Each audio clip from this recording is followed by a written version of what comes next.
هزاران سال پیش تو قلب اورشلیم معبدی ساخته شد که یهودیان اون رو مقدس‌ترین مکان جهان می‌دونستن. معبدی که گفته میشد داخلش رازهای آسمانی و گنجینه افسانه‌ای نگه داشته میشد، ولی الان فقط افسانه‌ها و دیوار فروریخته از اون باقی مونده. چه اتفاقی برای معبد سلیمان افتاده؟ چرا هنوز تاریخ جواب روشنی برای این راز نداره؟ تا آخرین ویدیو با من همراه باش، چون قراره این راز رو برملا کنم.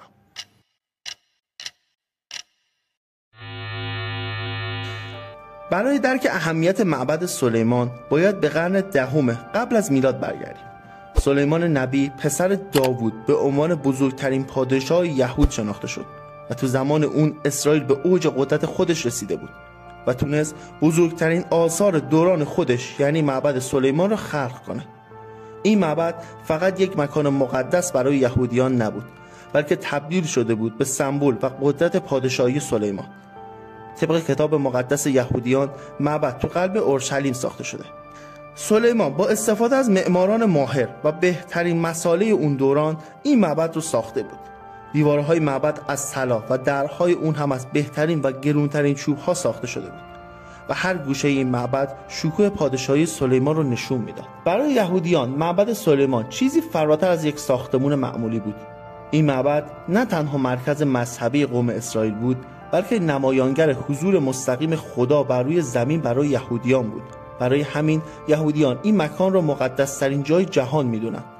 معبد سلیمان تو باور یهودی‌ها خونه خدا محسوب می‌شد، چون اونها اعتقاد داشتن توی تورات اومده زمانی که سلیمان معبد رو ساخت خدا به او وعده داد که تو این مکان حضور پیدا کنه.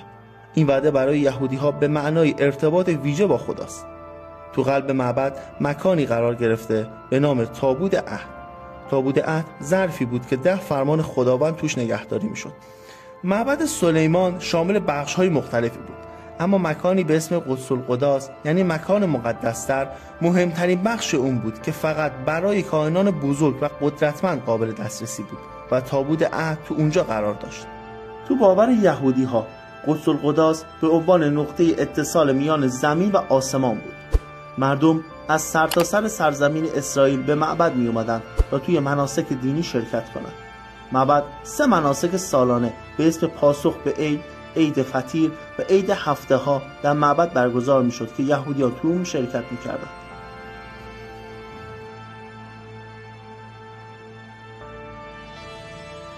داخل معبد مجسمه های مختلفی از حیوانات و فرشتگان برای نگهداری از تابوت عهد وجود داشت. ابعاد این مجسمه ها گاهی از 4.5 متر ارتفاع هم بزرگتر بود. و با اون اعتقاد داشتند که این مجسمه ها از تابوت عهد نگهداری میکنند. معبد سلیمان با اینکه قرنها مرکز ایمان و قدرت یهودیان بود، ولی سرنوشت غم انگیزی پیدا کرده. تو سال 586 قبل از میلاد اورشلیم توسط بختالنصر دوم پادشاه بابل محاصره شد و بعد از سالها مقاومت بابلیان وارد اورشلیم شدند و معبد سلیمان را آتش زدند. این اتفاق یکی از غم انگیزترین اتفاقات تاریخ یهود بود، چون نه تنها معبد ویران شده بود، بلکه تابوت عهد و گنجینه‌های با ارزش اون هم ناپدید شده بود. بابلی‌ها بخش زیادی از قوم یهود رو به اسارت گرفتند که این دوران توی تاریخ به تبعید بابلی شناخته می‌شد. اما یکی از بزرگترین معماها بعد از تخریب معبد سرنوشت تابوت عهد بود. هیچکس نمیدونست بابلی‌ها تابوت رو غارت کردند یا کاهنان قبل از خراب شدن معبد اون رو به مکان امن انتقال دادن. یه سری‌ها معتقدن تابوت رو به کوهی توی اردن بردن. یه سری‌ها هم میگن تو کلیسای مریم در اتیوپی نگهداری میشه، اما هیچ مدرک قطعی وجود نداره. چند دهه بعد وقتی کوروش سرزمین بابل رو فتح کرد، به یهودیان اجازه داد که به اورشلیم برگردن. اونها معبدی ساختن به اسم معبد دوم و بعدها دوران هردو این معبد بازسازی و بزرگتر شد. اما تو سال 70 میلادی رومی‌ها به اورشلیم حمله کردند و معبد دوم رو هم تخریب کردند و تنها بخشی از دیواره بیرونی اون باقی موند، چیزی که امروزه به عنوان دیوار ندبه شناخته شده و در حال حاضر مقدس‌ترین مکان جهان برای یهودی است.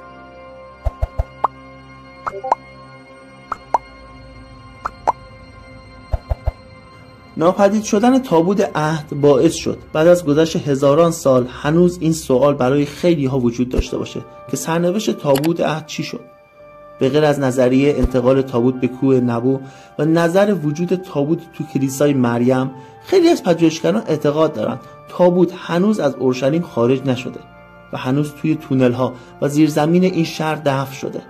ولی عده دیگه اعتقاد دارن تابوت به دست بابلی ها افتاده و کاملا نابود شده. مکان اصلی معبد سلیمان یعنی کوه معبد تو اورشلیم امروزه یکی از حساس‌ترین و پرتنش‌ترین نقاط جهانه. این مکان نه تنها برای یهودی ها بلکه برای مسلمان ها و مسیحی ها هم اهمیت فوق‌العاده‌ای داره.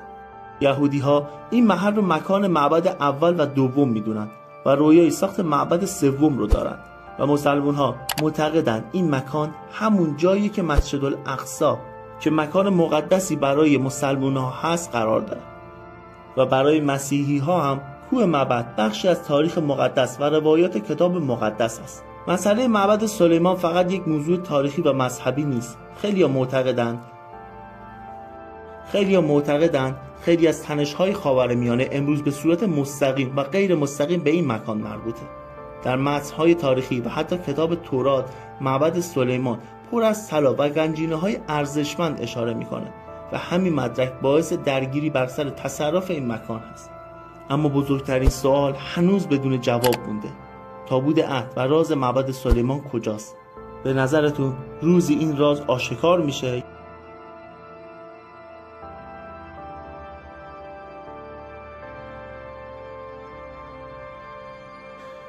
و در آخر اگه میخواین دنبال رازهای تاریخی برید، پس کانال ما رو دنبال کنید تا اولین نفری باشید که کلیپ بعدی برای شما ارسال میشه.